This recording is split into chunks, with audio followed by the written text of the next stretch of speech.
So guys मैंने कुछ time से एक चीज़ ऑब्ज़र्व किया है कि हमारे बनारस में 2 टाइप के लोग हैं। मैं उनको बता रही हूँ जो मेरे आस-पास हैं। मतलब 2 टाइप के लोग हैं।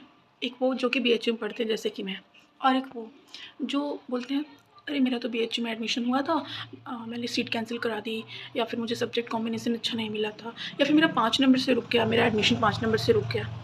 तो मैं उनको बोलना चाहती हूँ कि बहन, अगर तुम्हारा एडमिशन हुआ था तो तुमने क्यों कैंसिल करा दिया? क्यों किसी और का सीट ले लिया भाई? छोड़ दी होती। मतलब ऐसे लोगों को मैं सुनती हूँ ना तो मेरा ऐसा मन करता है उनको चमाट बजा दूँ, मतलब इतना गुस्सा आता है। और मेरे आस-पास ऐसे बहुत सारे लोग भरे पड़े हैं। मतलब कुछ लोग तो ये भी बोलेंगे कि अरे गर्ल्स के लिए तो 4-5 एफ़िलिएटेड कॉलेजेस हैं, लड़कियों का क्या है, उनका तो आराम से हो जाता है क्योंकि इतने सारे एफ़िलिएटेड कॉलेजेस हैं, हमें थोड़ी दिक्कत होती है एडमिशन लेने में। तो भाई लड़कियाँ पढ़ती हैं तब उनका हो जाता है, ऐसे ही किसी का नहीं होता। पढ़ाई करके ही लोग आते हैं।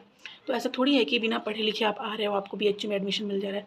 तो मैंने ऐसा बहुत टाइम से, मतलब काफ़ी टाइम से मैं सुन रही हूँ, मेरा